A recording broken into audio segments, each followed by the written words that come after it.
Good morning guys! What's up? Ngayon po susubukan kong lagyan ng buhay yung sasabihin ko. Dahil yun po yung advice ng mga friends ko, kakilala ko at kapamilya. Sige, subukan natin. What's up madlang people, kapamilya, kapatid, kaibigan, tita, titus, may buhay. Ako nga pala ang yung Tito Goods, may buhay.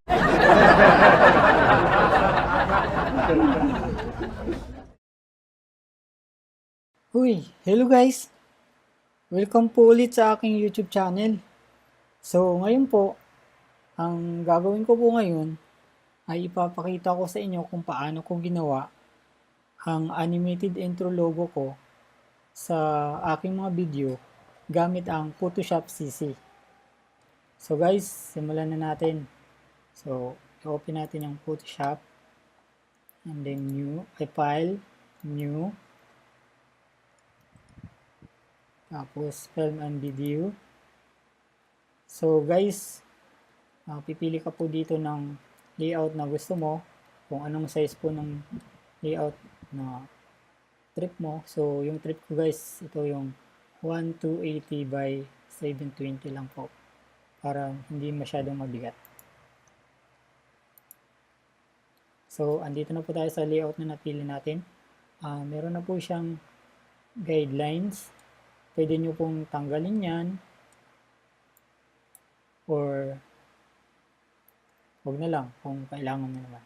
So sa akin, parang kailangan ko naman siya, so okay lang na nandyan siya kasi gusto kong nasa loob ng box na to ang design ko para hindi siya maputol pag na-view na sa video. Pwede mong tanggalin yan.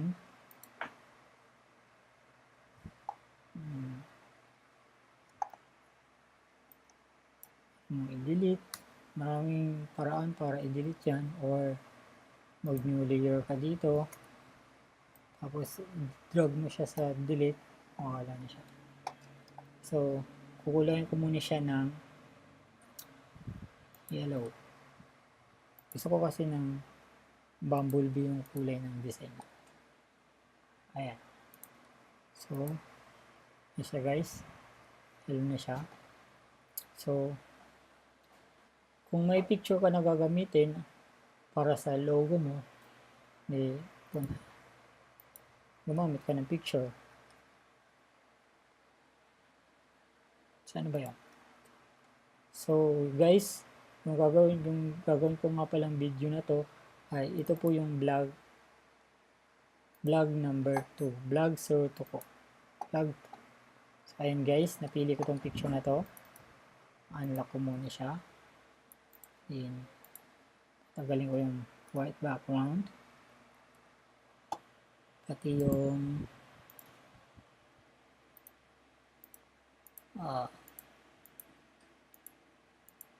hindi ko gusto kung kasama sa logo ko. Ito lang ititira ko.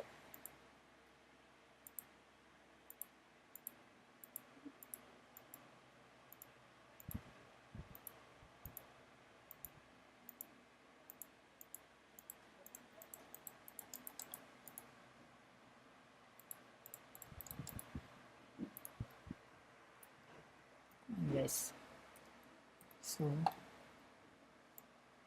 yung magiging itsura ng mukha ko.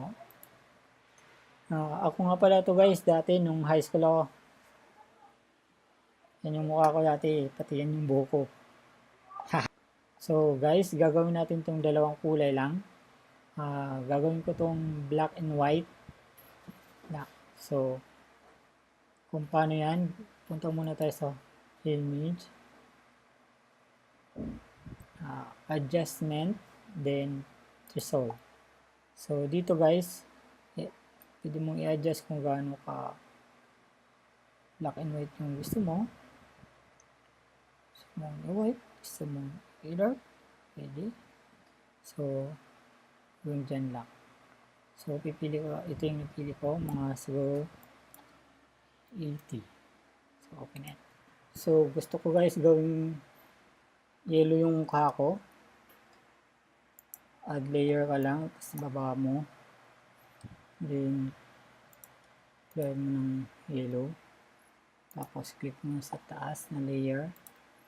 And click mo yung outside ng mukha mo. Ng mukha. Then, delete mo yung sa baba. So, ayun na guys. Then, ngayon naman, right click din. Click the color range.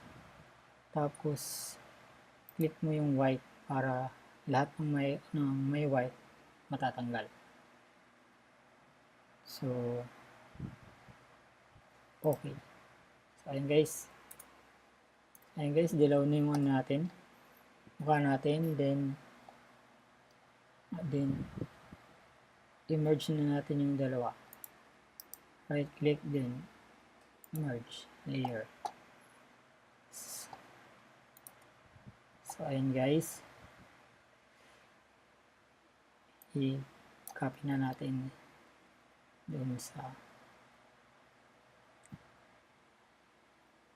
video na ginawa natin.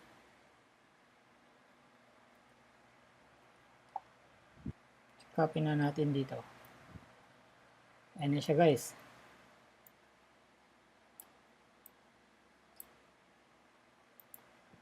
So, okay na.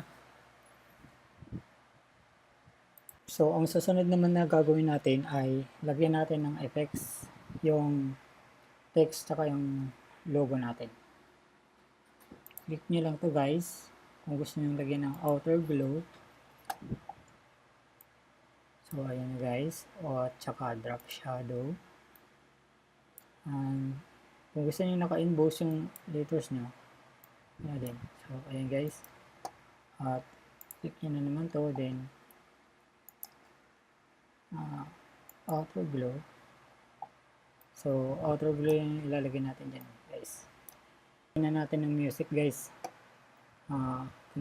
Drag mo lang pababa. Tapos punta ka dito sa audio track. Tapos, click mo tong plus. Ayan guys. Kung saan naka-save yung mga sound effects mo, doon mo kukunin. So, ayan guys.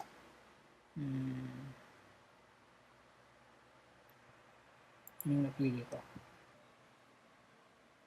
So, ayun yung music guys. I-trim natin to. Ibabagay natin yung sounds dun sa galaw ng animation natin. So, click mo to guys. Then, wait.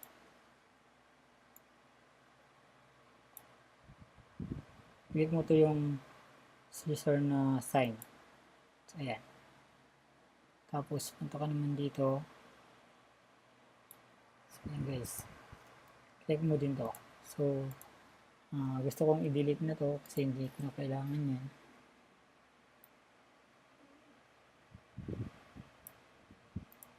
Move ko siya dito. Tapos, i-duplicate ko na lang siya para same lang ang sounds. Ayan. So, play ulit natin.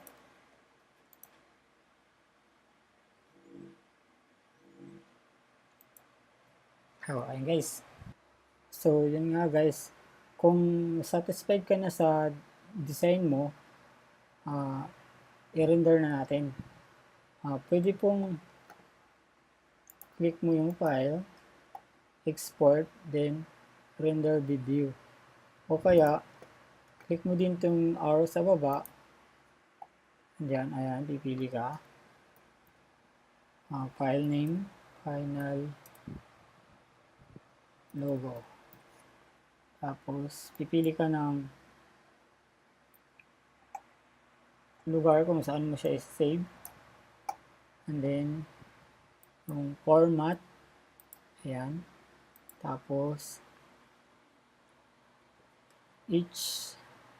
yung format na lagi kong ginagawa guys, ito. Then, format for Android tablet or sige, Android na lang. So, click render.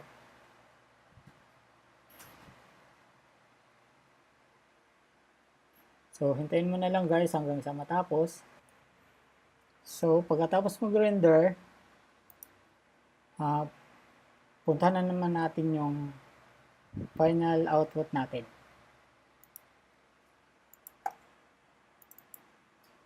So, ito na yun guys, final video. Play na natin.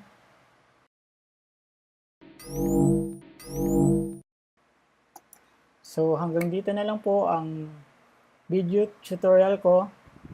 Maraming salamat po. Bye-bye. Ako nga pala ang yung Tito Goods, may buhay.